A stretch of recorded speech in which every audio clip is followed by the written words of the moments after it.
When we speak of Christ as begotten of the Father, traditionally, this has been understood to mean that Christ is begotten of the Father in his divine nature, not as human nature. That from eternity, the Son has proceeded from the Father. And the notion of begetting here is that when something begets another, they share the same nature. Cats beget kittens, dog begets puppies. They share the same nature.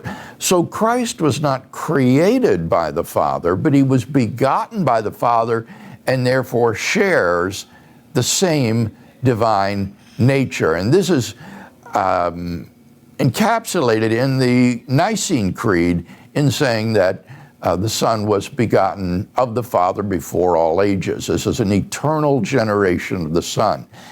The difficulty is that that's very difficult to justify biblically.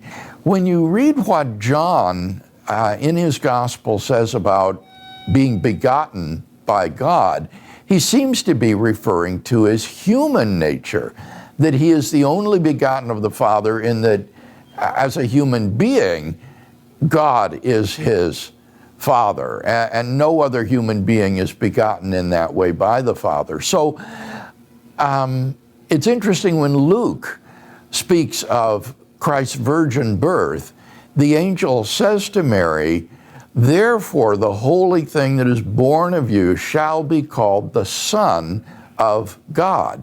It is in virtue of the virgin birth and his being begotten in the human nature that Christ is called God's Son. So although classic Christian doctrine is that the Son is begotten in the divine nature, I don't see that that's a biblical teaching. It seems to me that the biblical teaching is that Christ is begotten in his human nature by God the Father.